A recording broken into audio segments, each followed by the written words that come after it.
그런데 심각한 문제는 감사가 줄어들면 덩달아 줄어드는 것이 있습니다. 그게 뭐냐면 행복이 줄어든다는 거예요. 뭐가 있고 없고를 떠나서 그래도 감사할 때는 참 작은 것이라도 행복하게 느껴졌는데 감사가 없다 보니까 많은 것이 있음에도 불구하고 행복하지 않은 것을 여러분들 아마 경험하셨을 것이라고 생각합니다. 그러니까 감사가 줄어들면 행복도 줄어들고 또 감사가 없어지면 행복도 없어지는 거예요. 아마 그런 것을 여러분들의 삶을 통해서 옛날에는 지금처럼 그렇게 풍족하지도 않았지만 작은 것 가지고도 막 가족들이 둘러앉아서 웃고 이야기하면서 행복했었는데 지금 훨씬 더 많은 것을 앞에 이렇게 펼쳐놓고도 식탁에 보면 옛날에는 뭐 된장국 그리고 김치 뭐 이 정도밖에 반찬이 없어도 이렇게 먹을 것 주신 하나님께 감사하고 그래도 이것도 못 먹는 사람들을 생각하면서 마음 아파하고 그랬었는데 지금은 그냥 밥 식탁에 보면 반찬이 항상 뭐 여러 가지가 있고 풍족한데도 불구하고 전혀 마음속에 행복을 느끼지 못하는 그 이유가 무엇인지 우리는 생각해 볼 필요가 있습니다. 감사하는 사람들 중에는 보통의 그러므로 아니면 그렇게 해서 이렇게 되어서 그런 이유가 있을 때 감사할 거리가 있을 때 감사하는 경우가 대부분이지요.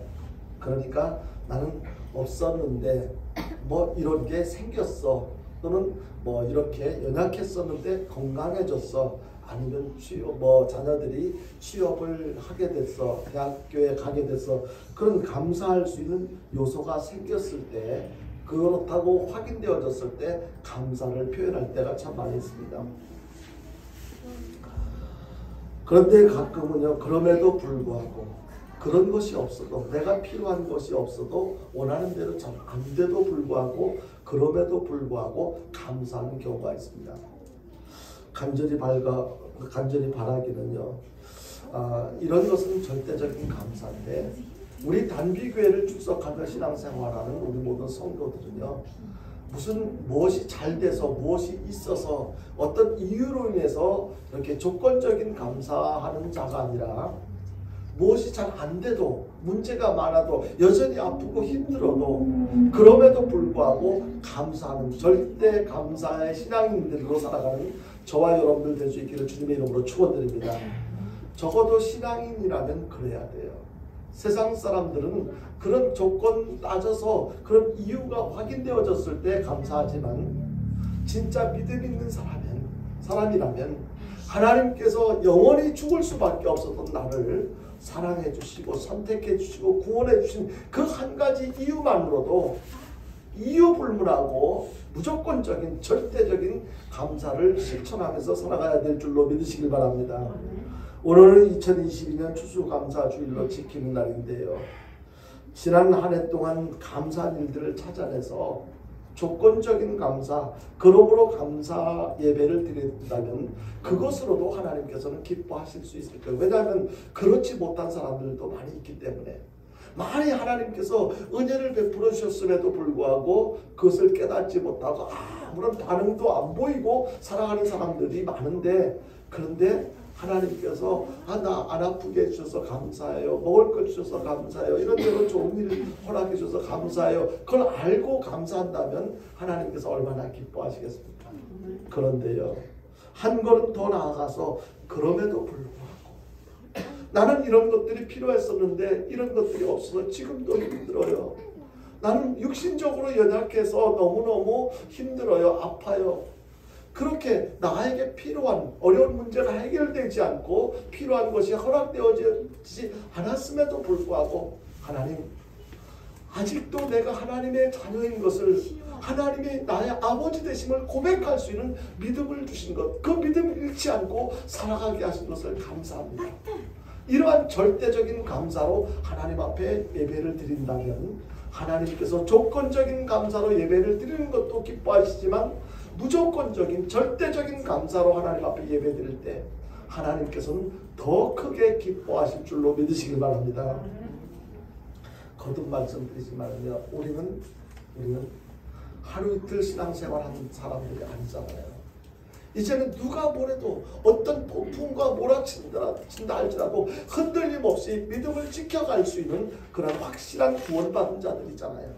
그렇다면요, 우리는 어떠한 환경과 이유와 상황과 상관없이, 어떠한 조건과 상관없이 끝까지 이 생명 다하는 그 순간까지 절대적인 감사를 실천하며 살아가는 저와 여러분들 될 수 있기를 다시 한번 주님의 이름으로 축원드립니다.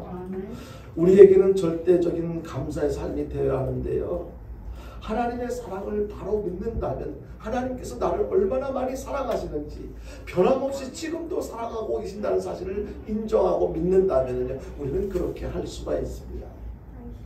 오늘 보는 말씀은요, 다윗의 감사, 특별히 다윗의 절대 감사 예배와 관련된 그 내용을 소개하고 있는데요, 다윗은요 스스로 감당할 수 없는 절대 위기 상황에 처하게 되었습니다.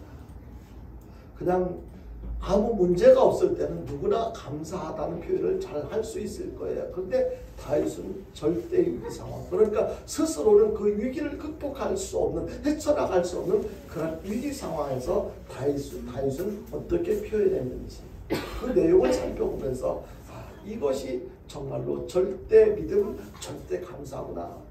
이 다윗의 모습을 통해서 우리들도 이러한 다윗의 절대 믿음과 절대 감사의 신앙을 본받아야 되겠다. 담고 실천하는 삶을 살아야 되겠다.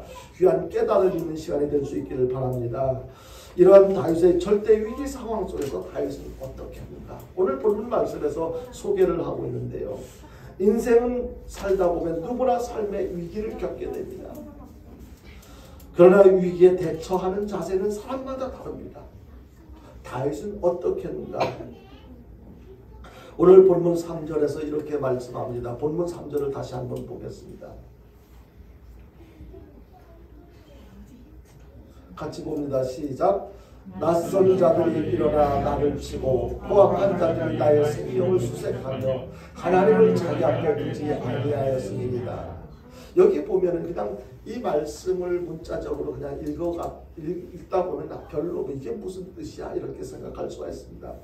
여기에 낯선 자들이 일어나 나를 치고, 이 낯선 자들은 누구를 이야기하냐면 다윗이 지금요 사울이 쫓아오는 어떤 사울이 다윗 자기들을 죽이려고 막 쫓아오는데 피해서 다른 곳으로 피난을 했어요. 피난간 그곳은 하나님을 알지 못하는 어떤 거룩하지 못한 사람들이에요.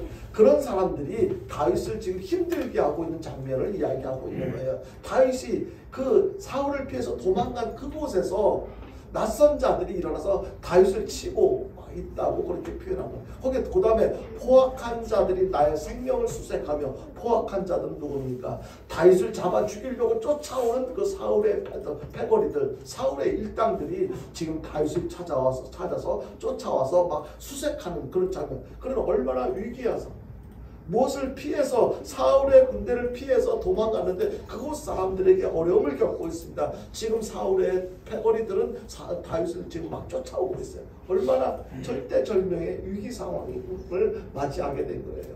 이럴 때 다윗은 어떻게 했느냐는 것입니다. 사무엘상 18장 6절이야 7절에 보면은 이 사건을 이렇게 됐게 된 동기를 설명해 주고 있는데요. 어떤 내용인지 여러분들 기억하실 거예요. 어떤 내용이냐면 다윗이 그 소년 때 골리앗과 싸우러 나갔어요. 골리앗과 사울은 왕이었음에도 불구하고 막 두려워서 떨고 있었는데 그 소년 다윗이, 양치기 하던 소년 다윗이 나가서 골리앗과 싸워서 골리앗을 물리치고 돌아왔어요. 그럴 때 그 여인들이 뭐라고 찬양을 했습니까? 여인들이 찬양한 내용이 다윗이 적군을 죽인 사람들의 숫자는, 아니 사울이 죽인 숫자는 1000이라고 그랬는데 다윗이 죽인 숫자는 뭐라고 얘기했어요? 10,000이라고. 그 이야기를 들은 사울은 질투심이 생긴 거예요. 아니 어떻게 나는 1000이고 다윗은 10,000인가? 그때부터, 그전에는 다윗을 참 좋아했어요, 사울도. 근데 그때부터 시기가 발동을 해가지고 다윗을 미워하기 시작을 한 거예요. 어떻게 왕인 나보다 다윗이 더 사람들에게 인정을 받고 사랑을 받을까? 충분히 내용상으로 그럴 수도 있지. 가정에서도 아빠보다 자녀들이 더 칭찬을 듣고 할 수 있잖아요. 그러면 기뻐해야 되는데 사울은 그렇게 하지 않았어요. 다윗을 질투하고 죽이려고, 그래서 트집 잡아서 계속 다윗을 잡아 죽이려고 쫓아다니고 다윗은 도망다니고, 그 다윗은요 10여 년 동안이나 도망자의 신세로 살아갑니다. 하루 이틀도 아니고 10여 년 동안이나 사울에게 쫓김을 당하는 그런 삶을 살았는데요. 그러던 중에 그일라라는 지역에 그 지역으로 피신한 거예요. 그러니까 오늘 말씀에 소개되어지는 그 지역으로 피신을 했는데 거기가 바로 국경 지역이에요. 국경 지역인데 블레셋 사람들이 막 쳐들어와요. 거기서 다윗은 막 기도를 해요. 그일라를 구하기 전에 블레셋 군대와 싸워야 할지 막 고민하고 있는데 다윗 편에 있는 사람들은 지금 상황이 어떤 상황인데 그일라가 위기에 처했다고 해서 그일라를 구해주려고 합니다. 그건 고민할 필요도 없어요. 하지 마세요라고 다윗의 편에 있는 사람들은 그렇게 이야기를 합니다. 그런데 하나님께서는 다윗에게 뭐라고 말씀하시냐면 지금 블레셋의 침공을 받아서 위기에 처한 그일라를 구해줘라라고 하나님께서 말씀하십니다. 다윗은 사람들이 하는 이야기, 지금 사울에게 쫓기는 입장에서 당신도 우리도 위기에 처해져 있는데 어떻게 그일라를에게 도움을 줄 수 있냐고, 그것 때문에 그냥 굳이 고민하지 말라고 하는 그 사람들의 이야기를 듣지 않습니다. 그 모든 형편과 처지를 아시는 하나님께서 그일라를 구해주라고 하시는 말씀을 다윗이 듣고 그대로 실천을 합니다. 순종을 합니다. 그래서 어려움 속에 있었지만 다윗과 그 일행들은 그 위기에 처한 그일라를 구해주게 됩니다. 그런데요, 다윗을 통해서 이렇게 다윗의 도움을 받아서 이렇게 블레셋 군대를 물리치고 구원받은 그일라 백성들이 다윗 감사합니다 이렇게 이야기하는 것이 아니고 오히려 사울에게 고자질을 했어요. 다윗이 지금 어디에 숨어 있다 막 이러면서 고자질. 그래서 다윗은 거기에서 그일라 사람들에게 오히려 배신을 당한 거예요. 얼마나 마음이 아팠겠습니까? 그래서 또 다른 곳으로 이렇게 피난을 했는데 피난한 곳이 광야라고 하는 곳이었습니다. 근데 그곳에서도 역시 그 사람들에게 이렇게 그 사람들 역시 도움을 자기네들이 이렇게 다윗을 환영한 것이 아니고 오히려 사울에게 지금 다윗이 어느 곳에서 어떤 입장에 있다라고 또 고발을 합니다.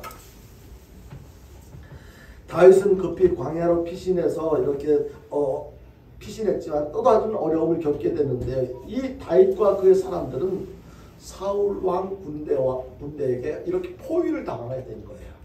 그러니까 이제는 다윗과 그 일행은 숫자도 얼마 안 되고 너무너무 위급한 상태, 아주 절대절명의 위기 상황에 접하게 된 것입니다. 이럴 때 다윗은 어떻게 합니까? 사울왕도요. 사울왕이 누구예요? 이스라엘의 초대 왕이었잖아요. 하나님께 인정을 받아서 이스라엘 왕정 시대가 시작될 때 초대 왕이 되었어요. 그런데 사울 왕은 하나님 말씀에 불순종을 해가지고 하나님께 버림을 받게 됩니다. 어떤 불순종이었습니까? 사울 왕을 하나님께서 사울을 왕으로 택정하시고 이렇게 왕으로 세워주시고 나서 사울에게 거는 기대가 크셨을 거예요. 그래서 사울 왕에게 이 블레셋 군대와 싸워서 모두 다 진멸시키라고 그렇게 사울에게 말씀을 하셨는데 사울은 나가서 싸우면서 그 상대 하나님 말씀대로 다 진멸하지 않았어요. 좋은 것은 챙겼어요. 쓸모없는 것들만 죽이고 버리고 그랬어요. 하나님께서 모두 다 죽이라고 그랬어요. 근데 그 말씀에 순종하지 않고 사울 자기 입장에서 그렇게 자기 입장대로 자기 생각대로 하니까 하나님께서 뭐라고 말씀하셨느냐면요, 내가 사울을 선택한 것을 후회하노라라고 그렇게 말씀하셨어요. 그때부터 그러니까 사울도 위기를 당한 거잖아요.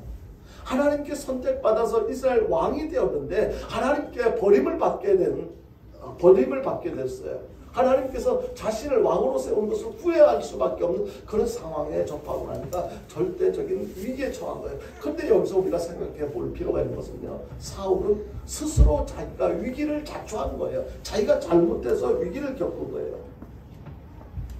하나님 말씀에 불순종하다 위기를 당했습니다. 자기 욕심 때문에 위기를 당한 거예요. 그런데요, 반면에 다윗은 어땠습니까? 다윗이 지금 위기를 당한 그 상황이 자기가 다윗이 잘못해서 위기를 당한 것입니까? 아니에요. 다윗은 오히려 하나님 말씀에 순종하다 위기를 당했어요. 쫓아오는 사울을 죽일 수 있는 그 기회도 있었어요. 그런데 하나님께서 기름 부은 종을 내가 내 마음대로 어떻게 하지 않겠다라고 그렇게 했어요. 끝까지 하나님을 인정하는 그 믿음을 갖고 있다 보니까 여러 가지 어려움을 겪게 됐던 거예요. 만약에 다윗이 사무엘 선지자가 왕으로 기름 부을 때 나 왕 안 할 거야, 그냥 거절했었다면 위기를 안 겪었을지도 몰라요. 골리앗과 전쟁할 때 다른 사람들처럼 굳이 내가 힘들어서 골리앗과 싸울 필요가 뭐 있어 하고 그냥 그 골리앗과의 싸움을 피했었더라면 사울에게 추격당하는, 그러니까 골리앗을 물리치지 않았었더라면 여인들이 사울은 천천히요 다윗은 만만이라고 하는 그런 얘기도 안 들었을 거고, 사울이 다윗 자기를 죽이려고 쫓아오는, 자기가 도망자의 신세가 되는 그런 안타까운 일을 겪지 않아도 됐을 것입니다. 그런데 다윗은요, 사람의 말보다 하나님의 말씀에 순종하다가 인생의 위기를 닥치게 됐다는 것을 알 수가 있습니다. 어떻게 보면 참 다윗은 왜 그렇게 미련하지, 어리석지, 왜 그렇게 했지, 그런 생각을 할 수도 있지만 내용을 보면요, 그렇게 미련하게 보이는 순종 때문에 다윗은 하나님께 쓰임받는 사람이 되었다는 것을 결론적으로 알게 돼요. 우리가 보는, 사람이 보는 것과 하나님께서 보시는 것은 달라요. 우리는요, 사람들이 볼 때는 미련하고 어리석게 보여질지 몰라도 하나님 말씀대로 그 순종하는 사람을 하나님께서는 기뻐하시고 그를 통해서 하나님께서 일하신다는 사실을 기억하시고 하나님 말씀대로 순종하며 살아가는 저와 여러분들 될 수 있기를 주님의 이름으로 축원드립니다. 모든 사람들은요, 인생을 살아가면서 여러 가지 수많은 위기를 겪게 됩니다.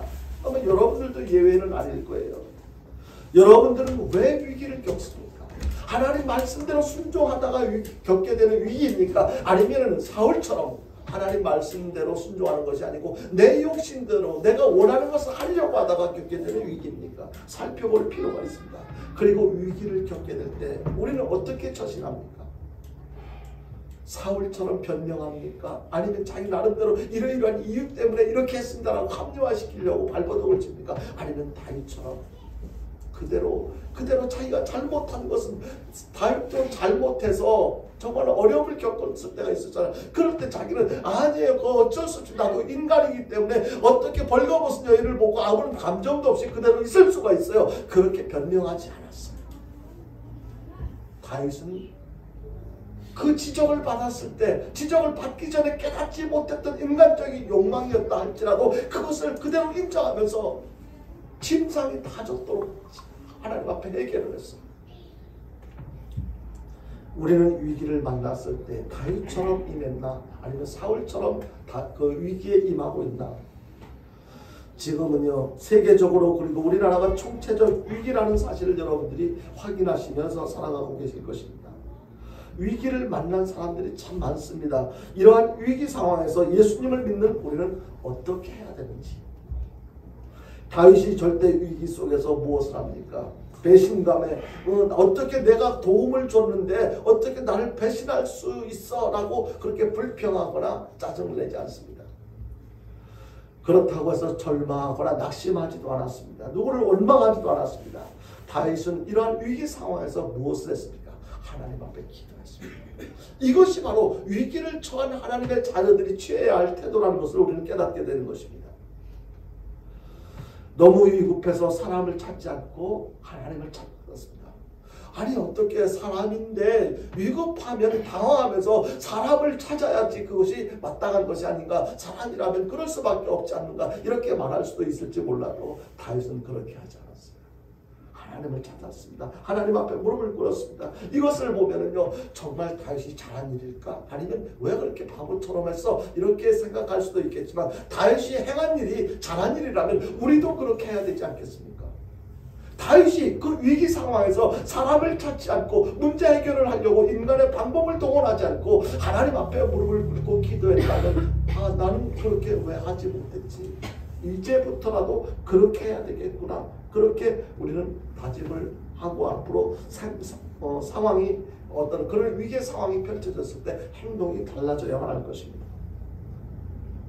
위기 상황에서 다윗이 하나님을 찾은 것이 정말 잘한 것이라면 우리도 이럴 때 다윗처럼 해야 될 것입니다. 왜냐하면요, 그때 다윗의 위기 상황에서 하나님을 찾았을 때 하나님께서 외면하지 않고 하나님께서 그 위기를 극복하게 해주셨습니다. 그 다윗의 하나님이 저와 여러분들의 하나님이신 것을 믿으시길 바랍니다. 그 하나님이 다윗의 문제를 해결해 주셨던 하나님께서는 지금 우리들이 위기 앞에서 당황하지 않고 다른 방법을 찾아 헤매지 않고 하나님을 찾는다면 하나님께서 그 다윗의 문제를 해결해 주셨던 것처럼 우리의 문제도 해결해 주실 참 좋으신 하나님이시기 때문에 우리도 다윗처럼 위기 상황에서 하나님을 찾아야 하는 것입니다. 참 좋으신 우리 하나님께서는 다윗에게 일하신 대로 우리에게도 그렇게 하실 줄로 믿는 것입니다. 어려움과 위기 상황에서 다윗처럼 기도하는 저와 여러분들 될 수 있기를 주님의 이름으로 축원드립니다. 그리고 두 번째, 다윗에게는요 절대적인 믿음이 있었어요. 절대적인 믿음, 무엇과도 비교할 수 없는 절대적인 믿음이 있었는데 본문 4절을 다시 한번 보겠습니다. 본문 4절입니다. 같이 봅니다. 시작. 하나님은 나를 돕는이시며 주께서는 내 생명을 붙들어 주시는 이십니다. 이 짧은 한마디 속에 보면은요, 다윗이 어떤 믿음을 지금 위기 상황에 있어요. 그런데 자기가 믿는 하나님은 그런 위기 상황에 있는 사람이 볼 때는 저 빠져나올 수 없어 그렇게 생각할 수밖에 없는 상황이라 할지라도 다윗에게는 하나님은 나를 돕는 분이셔. 이 사실을 믿고 있었어요. 그리고 주님께서는 내 생명을 붙들어 주시는 자, 끝까지 내 생명을 하나님께서 지켜주실 거야. 나를 죽이려고 쫓아오는 사울이 내 생명을 어떻게 할 수 없어. 하나님에 대한 절대적인 믿음이 다윗에게 있다는 것을 이 말씀을 통해서 깨닫게 되는 것입니다. 절대 위기인데도 하나님이 도와주실 것을 진짜 믿고 있었어요. 그냥 지식적으로만 믿고 있었던 것이 아니고 진짜 믿고 있었어요. 죽게 될 상황이었음에도 불구하고 하나님께서 생명을 붙잡아 주실 것을 진짜로 믿고 있습니다. 하나님이 대신 원수를 갚아 주실 것을 진짜로 믿고 있었습니다. 이것이 다윗에게 있었던 절대적인 믿음이에요. 우리는요, 믿는다고 하면서도 사실 행동은 그렇게 하지 않잖아요. 지식으로는 그럴 것 같아. 그래 나도 인정해 하면서 사실 행동은, 삶의 내용은 믿음과 다른 삶을 살아가는 경우들이 참 많이 있습니다. 다윗은 하나님을 머리로만 믿지 않았습니다. 지식으로만 믿지 않았어요. 진짜로 믿었어요. 그래서 그 믿는 대로 행동을 했어요. 왜 믿는 대로 행동합니까? 진짜 믿으니까. 그렇다면 우리는 왜 믿는 대로 행동하지 않습니까? 진짜 안 믿으니까 믿는 대로 행동하지 않는 거예요. 이러한 다윗의 경우를 보시면서 여러분들은 어떻다고, 여러분들 자신은 어떻다고 평가를 하십니까? 생각을 하십니까? 나는 다윗처럼 내가 믿는 대로 다윗이 행동한 것처럼 나도 믿는 대로 행동해. 그렇게 자신 있게 말씀하실 수 있을까요? 오늘이 다니엘 기도의 6일째 되는 날인데요. 올해 2022 다니엘 기도의 6일째 되는 날인데요. 1년에도 그랬고 항상 다니엘 기도에 참석해서 강사로 나오신 분들의 그 설교를 말씀을 들으면서 저는 많은 걸 느껴요. 그분들의 그 간증 속에 공통된 점이 뭐냐면은 정말로 보통 사람들이 겪을 수 없는 그런 아픔들, 시련들, 어려움들, 그런 속에서 하나님의 도우심을 경험하고 하나님의 살아계심을 인정하는 그 믿음의 근거에서 생명 하나, 그들도 역시 하나밖에 없는 생명이지만 소중히 여기지 않고 하나님의 뜻을 이루어드리기 위해서 전부를 다 던지는 그런 삶을 살아가는 모습들을 간증을 통해서 듣게 됩니다. 그들의 믿음이야말로, 그들의 삶이야말로 어떻게 저럴 수가 있을까? 나도 같은 목사라고 하는 직분은 그 뒤에 붙었는데 왜 이렇게 삶이 다를까? 그 위기 속에서 진짜 믿음으로 살았던 그 분들의 간증을 듣는데, 간증을 들을 때마다 하나님 앞에 죄송하고 부끄럽고 너무너무 참 내 자신이 고개를 들 수 없을 만큼 안타까운 것을 경험하는데, 최근에도 이번에도 그랬어요. 이번 계속해서 어떻게 그런 위기 상황 속에서, 가난 속에서, 힘들고 어려운 상황 속에서 그들이도 나는 목숨이 하나지만 그들이 목숨이 2개, 3개 되는 것도 아닌데, 그 감정을 들으면서 저 스스로에게 이런 질문을 해봤어요. 김태형 목사야, 너 진짜 하나님을 믿고 있니? 아이, 그럼요, 믿지요. 너는 하나님의 전지전능하심을 분이라는 것을 믿니? 아이, 그걸 말이라고요. 믿지요. 전능하신 하나님이 너의 아버지라는 사실 믿냐? 아이, 왜 그러세요? 진짜 믿지요. 스스로에게 그런 질문을 던지고 대답을 하는 거예요. 그러면 너 그 믿음을 갖고 너 목회하고 있니? 너 진짜 그 믿음 가지고 지금 설교하고 있니? 그 말씀을, 그 질문을 내 스스로에게 들으면서 그 강사님들이 하셨던 말씀을 생각하면서 저는 이 말씀을, 이 질문에 대해서 고개를 떨굴 수밖에 없었어요. 자신이 없었어요. 뭐라고 대답하기가 어려웠습니다. 두려웠습니다. 죄송스러웠습니다. 머리로는, 지식으로는 나도 인정하고 믿는다고 대답할 수가 있는데 나의 삶은 그분들처럼 그렇게 살지 못했어요. 그래서 기도할 수밖에 없어요. 하나님, 정말 죄송해요. 제가 정말 믿음이 없었어요. 믿음 없는 저를 용서해 주시고 이제라도 제가 믿는 내용을 실천하며 목회할 수 있도록, 살아갈 수 있도록 하나님 저에게도 진짜 믿음을 주세요. 머리로만 믿는 믿음이 아니라 다윗 같은 절대 믿음을 달라고 그렇게 기도할 수밖에 없었습니다. 사랑하는 성도 여러분, 우리들이 살면서 어떤 위기를 만난다 해도 다윗과 같은 믿음으로 기도하며 나가는 신앙생활이 되도록 간절한 사모함이 우리에게 있어야 돼요. 하나님 도와주십시오. 나는 하나님이 안 도와주시면요, 머리로는 알겠는데 행동으로 실천하는 믿음이 연결되지 못합니다. 지식으로만 믿는 것이 아니라 진짜 믿는다면 세상의 어떤 위기 앞에서도 걱정할 게 없게 될 것인데, 다윗에게 있었던 이 절대 믿음이 저와 여러분들에게도 필요한 것입니다. 우리 모두 하나님 앞에 믿음이 없는 것을, 연약한 것을 솔직하게 고백하면서 다윗에게 있었던 절대 믿음을 나에게도 달라고 기도하는 저와 여러분들 될 수 있기를 바랍니다. 마지막 세 번째로요, 다윗에게는 절대 감사 신앙이 있었어요. 본문 6절을 다시 한번 보겠습니다. 본문 6절입니다. 같이 봅니다. 시작. 내가 낙헌제로 주께 제사하리이다. 여호와여, 주의 이름에 감사하오니 주의 이름이 선하시니. 여기에 내가 누가요? 다윗이요. 무엇으로 낙헌제로 주께 제사한다.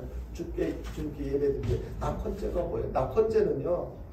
낙헌제는 기뻐서 감사할 이유가 있어서, 이 낙헌제는 그냥 기쁠 때 이렇게 드리는 제사예요. 그리고 낙헌제는 의무적으로 드려야 하는 그런 제사가 아니에요. 다른 제사, 번제라든지 속죄제나 속건제 이런 제사들은요, 의무적으로 드려야 돼요. 하나님의 자녀들이라면, 이스라엘 백성들이라면 의무적으로 드려야 했던 제사들이었어요. 반면에 이 낙헌제는요, 의무적으로 안 드리면 안 되는 그런 제사가 아니라 스스로 선택해서 드리고 싶으면 드리고, 드릴 마음이 있으면 드리고, 안 드려도 뭐라고 문제가 되는 그런 제사가 아니었어요. 자발적으로 드리는 예배예요. 그래서 이 낙헌제는 자원제라고도 했어요. 왜냐하면 스스로 강제성이 띈 것이 아니기 때문에. 기뻐서 드리는 예배라서 낙헌제라고, 감사함으로 드리는 제사라서 감사제라고도 했는데요. 그렇게 지금 다윗이 처한 위기 상황, 그 절대적인 절대절명의 위기 상황이 이런 낙헌제, 기쁨의 제사를 드릴 그런 상황이냐는 거예요. 언제 어떻게 될지 모르는 상황인데, 그런데 다윗은 그런 위기 상황에서 낙헌제를 드렸다는 것, 이것이 우리가 주의 깊게 살펴볼 필요가 있는 내용인 것입니다. 이렇게 심한 위기에서 뭐가 기쁘다고, 뭐가 감사하다고 낙헌제를 드렸을까? 그 이유를 찾아볼 필요가 있어요. 그 이유를 6절 말씀에서 말씀하고 있는데, 그 이유가 뭐냐? 내가 낙헌제를 주께 제사하리이다. 여호와의 주의 이름에 감사하오니. 뭐가 감사하다고요? 주님의 이름 자체에 감사하다는 거예요. 다른 이유가 없어요, 상황에. 그리고 주의 이름이 선하다는 거예요. 그래서 나는 감사해서 주의 이름이 여전히 선하기 때문에 그것을 인정하는 믿음에 의해서 나는 하나님 앞에 감사 예배를 드리겠다라고 그렇게 말씀하고 있습니다. 어쩌면 자기 생애 마지막 예배가 될지도 몰라요. 지금 절대 위기 상황에 처해져 있잖아요. 마지막 위기, 그런 상황 예배가 될지도 모르는데, 그래서 나는 이 마지막 예배가 될지도 모르는 이 예배를 하나님 앞에 다른 예배가 아니라 기쁨의 예배, 낙헌제를 드리겠다라고 그렇게 하는 것입니다. 다윗은 그래서 그렇기 때문에 그러므로 감사가 아니라 무조건적, 이유 불문하고 감사하는 거예요. 이것이 다윗에게 있었던 절대적인 감사의 모습인 것입니다. 빌립보 1장 20절을 한번 볼까요? 빌립보 1장 20절을 보겠습니다. 같이 봅니다. 빌립보 1장 20절 같이 봅니다. 시작. 나의 간절한 기대와 소망을 따라 아무 일에든지 부끄러워하지 아니하고 지금도 전과 같이 온전히 담대하여 살았든지 죽든지 내 몸에서 그리스도가 존귀하게 되려 하나니. 이게 누구의 얘기냐면요, 빌립보 감옥에서 바울이 고백한 표현이거든요. 지금 바울도 얼마나 위험한 상황에 처해져 있습니다. 그런데요, 내가 살고 죽는 거 이거 문제가 아니라는 거예요. 나의 몸에서 예수 그리스도만 존귀하게 나타나면 난 그것으로 만족해. 바울은요, 자기 자신을 걱정하지 않았어요. 지금 옥에 갇혀 있는데요. 다니엘서 3장 17절 이하 18절 말씀도 보겠습니다. 다니엘 같이 봅니다. 시작. 왕이여, 우리가 섬기는 하나님이 계시다면 우리를 맹렬히 타는 풀무불 가운데서 능히 건져내시겠고 왕의 손에서도 건져내시리이다. 그렇게 하지 아니하실지라도 왕이여, 우리가 왕의 신들을 섬기지도 아니하고 왕이 세우신 금신상에게 절하지도 아니할 줄을 아옵소서. 이거 누가 한 얘기입니까? 다니엘과 세 친구들이 한 얘기지요. 다니엘의 세 친구들은 화형을 당하기 전에 바벨론 왕에게 지금 표현하고 있는 내용들인데요. 오늘 본문에서 소개하고 있는 이 다윗의 입장이 바로 이런 옥에 갇힌 바울의 입장이나 화형에 처하기 직전에 있는 그 다니엘 친구들의 입장이나 같은 입장이 아니었을까 생각하는 거예요. 다윗의 심정도 아마 그랬으리라고 생각합니다. 절대 감사를 이제 하나님 앞에 절대 감사를 드리는데요. 그런 절대 감사를 받으신 하나님께서 어떻게 하셨는지 본문 7절에서 소개를 하고 있습니다. 본문 7절을 같이 보겠습니다. 같이 봅니다. 시작. 참으로 주께서는 모든 환난에서 나를 건지시고 내 원수가 모험받는 것을 내 눈이 똑똑히 보게 하신다. 그렇게 절대 위기 상황에 있던 다윗이 하나님 앞에 감사를 했더니 하나님께서 그 감사를 받으시고 그 위기 상황에서 건져주신 거예요. 하나님께서는 절대적인 믿음으로 드리는 다윗의 낙헌제를 받으신 거예요. 다윗의 감사 제사를 받으신 하나님께서는요, 어떻게 그 위기를 극복하게 하셨냐면요, 블레셋 군대를 동원해서 이렇게 기습 공격을 다윗을 포위하고 있는 이 사울의 군대를 기습 공격하게 한 거예요.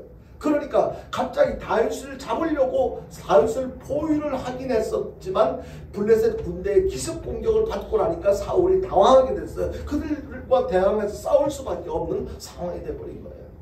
그렇게 되니까 다윗은 그 위기 상황에서 탈출할 수 있는, 그 위기 상황에서 벗어날 수 있는 절호의 찬스가 생깁니다. 이제 우리 자신들을 살펴보겠습니다. 우리들은 오늘 어떤 마음으로 주일 예배를 드리고 계십니까? 어떤 마음으로 주일 예배에 임하고 계시냐는 거예요. 여러 가지 어려운 문제들 속에서도 우리도 낙헌제를 드려야 하지 않을까? 여러 가지 어려움들이 많이 있어요. 그런데 다윗의 그런 위기 상황에서 낙헌제를 드렸다면 우리들도 여러 가지 어려움이 있다 할지라도 우리들도 낙헌제를 드려야 하지 않을까. 우리도 그래서 그렇기 때문에 그러므로 이런 여러 가지 이유로 드리는 조건적인 감사가 아니라 그럼에도 불구하고 조건 없는 이유 불문하고 하나님 앞에 절대 감사로 하나님 앞에 예배를 드려야 되지 않을까, 그런 생각을 하는 것입니다. 다윗의 하나님은 바로 저와 여러분들의 하나님, 우리 하나님이시기 때문에 그렇게 생각을 하는 것입니다. 다윗의 낙헌제를 받으신 하나님께서는 우리의 그런 절대적인 감사로 하나님 앞에 예배드릴 때 하나님께서도 기뻐 받아주실 줄로 믿으시길 바랍니다. 고린도전서 10장 13절 말씀입니다. 같이 봅니다. 같이 보겠습니다. 시작. 사람이 감당할 시험 밖에는 너희가 당할 것이 없나니 오직 하나님을 믿고사 너희에게 허락하지 아니하시고 시험 당할 즈음에 또한 피할 길을 내사 너희로 능히 감당하게 하시느니라. 아멘. 우리 하나님은요, 수시로 저는요, 인생을 수십 년의 인생을 살아가면서 위기를 얼마나 많이 만났었는지 몰라요. 그런데 저에게 위로가 되어 주신 말씀, 하나님 지금 나는 도저히 감당할 수 없는 위기 앞에 있습니다. 그러나 하나님께서 말씀하셨잖아요. 하나님께서는 감당할 수 있게 해주신다고, 피할 길을 예비하신다고. 이 말씀을 통해서 얼마나 위로를 많이 받았고 또 이렇게 문제가 해결되어진 것을 경험했는지 몰라요. 여러분들 얼마나 좋으신 하나님이신지 모릅니다. 오늘은 추수감사주일입니다. 지난 1년을 돌이켜보면서 그래서 그렇기 때문에 그러므로 감사를 드리실 수 있기를 바랍니다. 그러나 아까도 말씀드린 것처럼 그것을 초월해서 그럼에도 불구하고 하나님께서 나에게 베풀어 주신 근본적인 죄의 문제, 인간 죽음의 문제를 해결해 주신 그 하나님께서는 지금도 변함없이 나를 사랑하신다는 것을 믿는다면 우리는 어떤 이유 불문하고 무조건적인 감사를 드릴 수가 있을 것입니다. 여러분요, 나라는 총체적인 위기입니다. 얼마 전에 발생한 이태원의 대참사의 아픔이 오래갈 것이라고 생각보다 오래갈 것 같습니다. 최근에 부쩍 늘어난 북한의 도발은 우리에게 전쟁의 두려움을 점점 더해주고 있습니다. 얼마나 심하게 이렇게 표현되어지고 있는지 모릅니다. 교회도 가정도 개인도 어려움이 참 많습니다. 그렇지만 우리에게는요, 하나님이 계십니다. 전능하신 하나님이 저와 여러분들, 우리 하나님 아버지가 되신다는 것을 믿으시길 바랍니다. 그 하나님이 계시기 때문에 어떠한 위기 앞에서도 우리는 흔들림 없이 하나님을 바라보며 신앙생활할 수가 있습니다.